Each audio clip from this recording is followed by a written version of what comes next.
Irani imetangaza kuwa imefanya kile ilichokiita mashambulizi makubwa ya makombora na ndege zisizo na rubani dhidi ya malengo ya Marekani na Israel katika hatua mpya ya kuongezeka kwa mzozo mkubwa wa kijeshi unaoendelea katika Mashariki ya Kati. Kwa mujibu wa maafisa wa Irani, mashambulizi hayo yalihusisha kurushwa kwa takribani ndege zisizo na rubani 2000 pamoja na makombora 600 yaliyolenga vituo vya kijeshi na maeneo ya kimkakati yanayohusishwa na Marekani na Israel katika maeneo mbalimbali ya ukanda huo. Maafisa hao walisema mashambulizi hayo yalikuwa sehemu ya operesheni ya kijeshi iliyopangwa kwa pamoja na vikosi vya Irani ili kujibu hatua mbalimbali za kijeshi zilizochukuliwa dhidi yake katika siku za hivi karibuni. Irani imeeleza kwa mashambulizi hayo yalifanywa kwa mawimbi tofauti ya drones na mifumo mbalimbali ya makombora yakilenga hasa vituo vya kijeshi, mifumo ya ulinzi wa anga na miundombinu ya kimkakati inayodaiwa kuhusishwa na Marekani na Israel.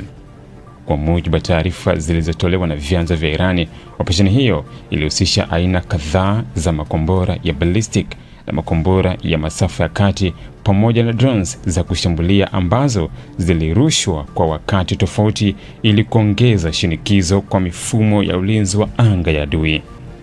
Tangazo hilo la Irani linakuja wakati mvutano wa kijeshi katika Mashariki ya Kati ukiendelea kuongezeka kwa kasi kufuatia mashambulizi ya anga, matukio ya kijeshi ya baharini pamoja na mapigano ya makombora yanayoripotiwa katika nchi kadhaa za eneo hilo.